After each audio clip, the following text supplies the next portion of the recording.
Derek Queener, it's an absolute pleasure to meet you here today.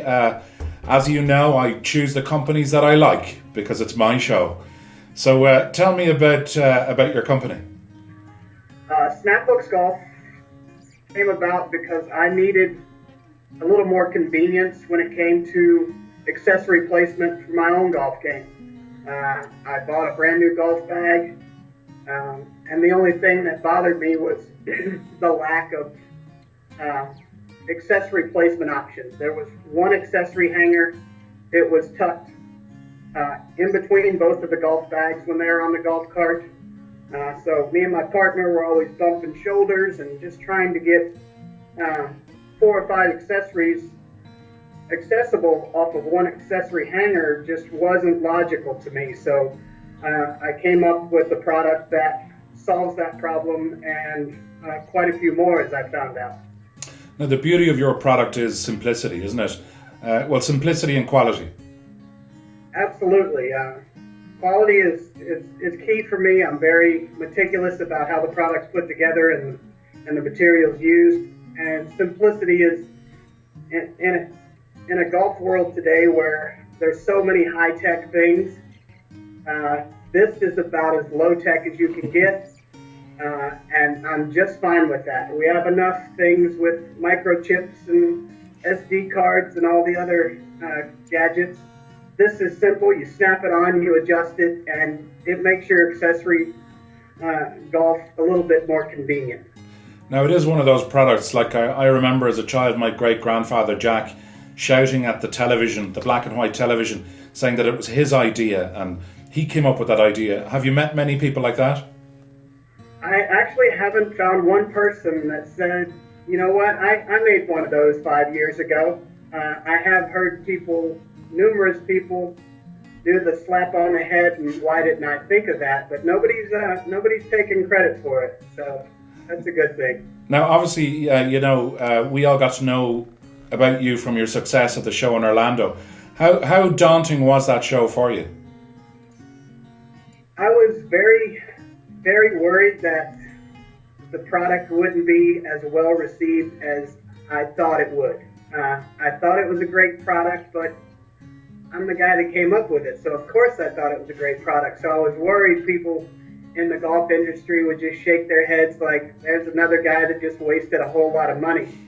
But it was quite the opposite. I was overwhelmed with traffic from every PGA pro to store owners to individuals that just absolutely loved the product and couldn't wait to get home and buy one. So it was very surreal. It was quite overwhelming. At the end of the day, I was exhausted from so many exciting compliments and so much praise that I had hoped for but didn't really expect. So the actual product itself, I know it's gone through a number of design changes, which must keep your patent lawyer very, very happy. Are you happy with your products now? I am absolutely happy with the finished product. Luckily, the changes that I made were included in the original patent application. So all I did was make a few improvements, add a few things to make the product stronger, to make it easier to adjust, to make the rain hood able to snap on. What have you learned in the last year? There's a laundry list. I've learned so much about social media marketing. I've learned so much about product development. I've learned so much about the good that there is in the game of golf when it comes to business. That there are guys out there that have stepped up to help me promote my product, and I've done the same for them. They have been there. They have backed the product.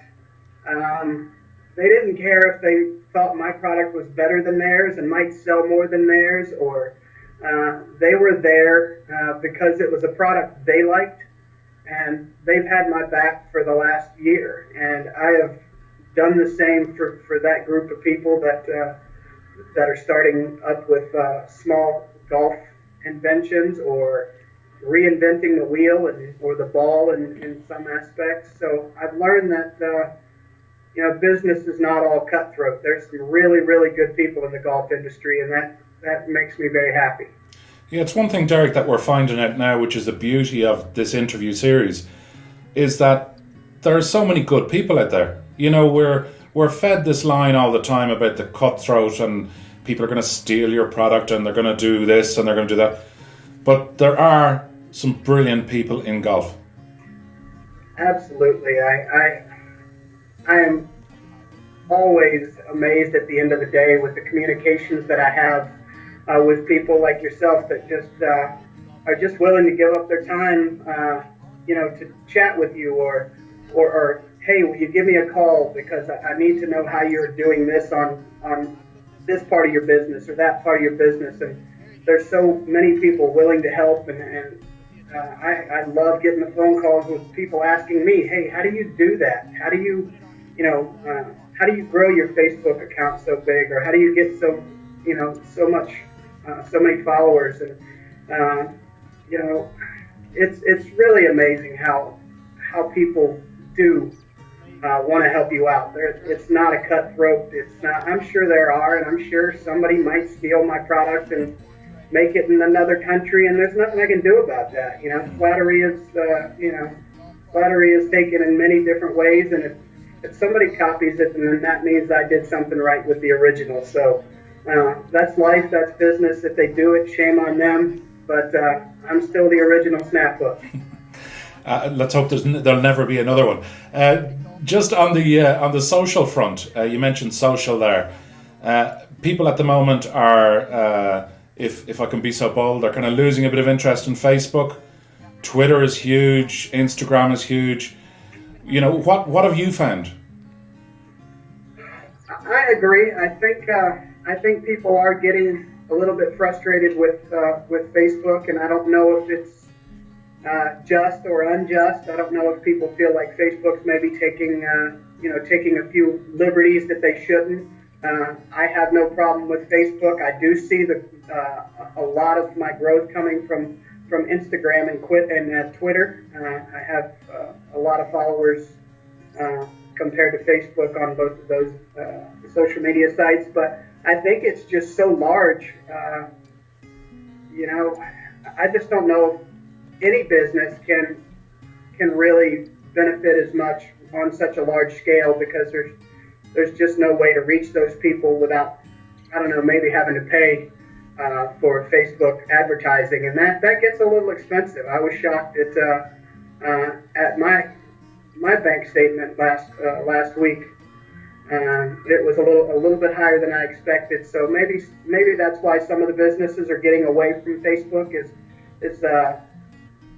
they're afraid they're getting charged and maybe not getting the benefit from the financial investment. Yeah, like I found myself, like we had 5,000 friends on Facebook in the early days, and we used to go to every one of them. I used to meet strangers who'd talk about crazy stuff that you'd post on Facebook, and now you get a message that you have reached 40 people with your last post. Would you like to boost it?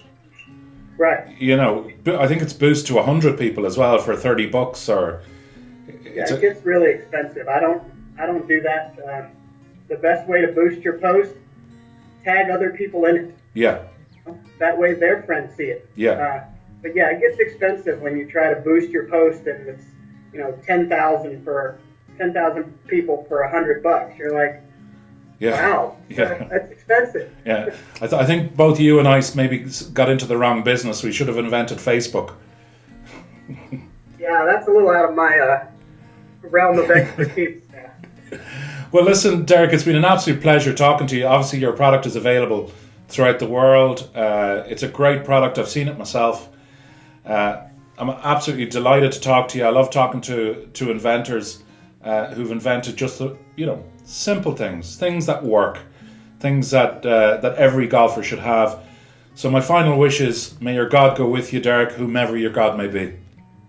Thank you so much. I appreciate your time.